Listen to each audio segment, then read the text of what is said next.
আসসালামু আলাইকুম সম্মানিত অভিভাবক ও আমার প্রিয় ছাত্রছাত্রী ভাই ও বোনেরা, আশা করি সকলে ভালো আছেন। কথা বলবো কানাডার স্টুডেন্ট ভিসায় কি কি বিষয় আপনাকে খেয়াল রাখতে হবে।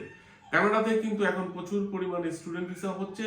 যদি আপনি বুঝতে পারেন কি করলে আপনাকে ভিসা দিবে, কি কি ডকুমেন্টেশন জমা দিতে হবে, কোন সাবজেক্টে অ্যাপ্লাই করতে হবে, কোন ইউনিভার্সিটিতে অ্যাপ্লাই করতে হবে, ব্যাংক স্টেটমেন্টটা কিভাবে তৈরি করতে হবে, এসওপিটা কিভাবে লিখতে হবে, এইসব বিষয় যদি খেয়াল রাখেন সেক্ষেত্রে কিন্তু আপনার ভিসা হওয়ার সম্ভাবনাটা খুবই বেশি।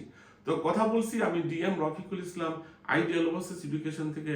Ideal overseas education Canada, UK, New Zealand, America সহ পৃথিবীর বিভিন্ন দেশের স্টুডেন্ট ভিসা নিয়ে কাজ করে থাকে। আপনারা যদি একা একা আবেদন না করতে পারেন তাহলে আমাদের অফিস ভিজিট করার পরামর্শ থাকলো। তো যে বিষয়টা নিয়ে আলোচনা করব, কি কি বিষয়ে খেয়াল রাখতে হবে কানাডার স্টুডেন্ট ভিসা পেতে। তো অনেক স্টুডেন্ট ভাই বোনেরা যারা একা একা আবেদন করেন তারা জানতে চেয়েছেন, ভাই আপনাদের ভিসার রেশিও ভালো কিন্তু আমি একা একা আবেদন করে কেন ভিসা পেলাম না। তো যে বিষয়গুলো ইম্পর্টেন্ট, কানাডাতে যখন স্টুডেন্ট ভিসাতে অ্যাপ্লাই করবেন মনে রাখবেন কলেজগুলো অ্যাভয়েড করার চেষ্টা করবেন। আমি কখনোই বলবো না কলেজে অ্যাপ্লাই করলে ভিসা হবে না, কিন্তু ইউনিভার্সিটিতে অ্যাপ্লাই করলে কিন্তু আপনার ভিসা হওয়ার সম্ভাবনাটা অনেকটা বেশি। সাবজেক্ট রিলেভেন্ট প্রোগ্রামে অ্যাপ্লাই করবেন। আপনি মাস্টার্স প্রোগ্রামে যখন অ্যাপ্লিকেশন করবেন আপনার ব্যাচেলার কি ছিল, কোন সাবজেক্টে আপনি ব্যাচেলার কমপ্লিট করছেন এটার সাথে মিল রেখে কিন্তু আপনার সাবজেক্টটা চয়েস করতে হবে।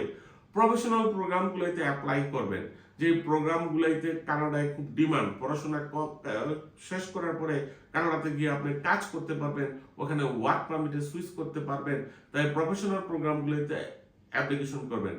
ব্যাংক স্টেটমেন্টটা মিনিমাম 6 মাস দিতে পারলে ভালো, এটা খুবই জরুরি। অনেক স্টুডেন্ট ভাই বোনেরা ভুল করে। ব্যাংক স্টেটমেন্ট নর্মালি বাবা মাকে আমি রিকমেন্ড করি, তাই আপনার স্পন্সর হিসাবে বাবা মাকে অবশ্যই দেখাবেন। আরেকটা বিষয়, স্টেটমেন্ট অফ পারপাস, যে এসওপিটা আপনি লিখবেন, এখানে সুন্দর করে ব্যাখ্যা দিবেন আপনি কানাডাতে কেন পড়াশোনা করতে চান, আপনি এই ইউনিভার্সিটিটা কেন চয়েস করলেন, এই সাবজেক্টে চয়েস করলেন কেন, এই সাবজেক্টে আপনি বাংলাদেশে ফিরে এসে আপনার কেরিয়ার কোন কোন কাজে লাগাবেন বা কি করবেন, কেন আপনি বাংলাদেশে ফেরত আসবেন, আপনার কেরিয়ার মূল ভিশন মিশন, এগুলোই কিন্তু আপনার স্টেটমেন্ট অফ পারপাস বা এসওপিতে স্পষ্ট একটা মেসেজ দিতে হবে, তাহলেই কিন্তু ভিসাটা সম্ভব। ডকুমেন্টেশন প্রিপারেশনের বিষয়ে খেয়াল রাখবেন, সময় নিয়ে আবেদনগুলাই করবেন, পাবলিক ইউনিভার্সিটি গুলাই চয়েস করবেন যেন আপনার ভিসাটা হয়। কানাডাতে কিন্তু চাইলে আপনার স্পাউস সহকারে আবেদন করতে পারেন, সেটা ব্যাচেলর প্রোগ্রাম হোক অথবা মাস্টার্স প্রোগ্রাম হোক।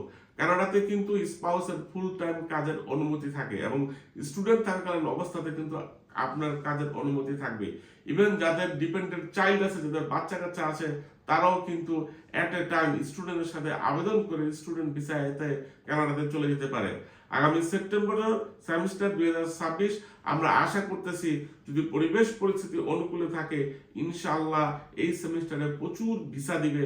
তাই এখন থেকে প্রস্তুতি গ্রহণ করুন, ব্যাংক স্টেটমেন্টের প্রতি নজর দিন, এক্সট্রা কারিকুলাম অ্যাক্টিভিটির প্রতি নজর দিন, পাবলিক ফান্ডেড গভর্নমেন্ট ইউনিভার্সিটিতে অ্যাপ্লাই করুন, প্রফেশনাল প্রোগ্রামে অ্যাপ্লাই করুন, সিভির দিকে একটু নজর দিন, আপনার প্রোগ্রাম রিলেটেড শর্ট কোর্সগুলাই করুন, ভলান্টারি কাজ যদি থেকে থাকে এক্সপিরিয়েন্সগুলাই করুন, এক্সপিরিয়েন্স সার্টিফিকেটগুলাই নেন।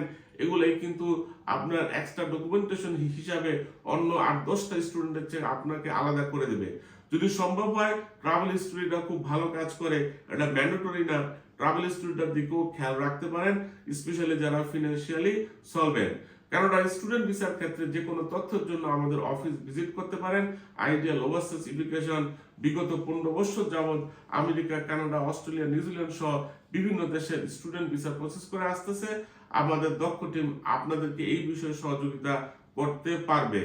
সকলের প্রতি রইল শুভকামনা।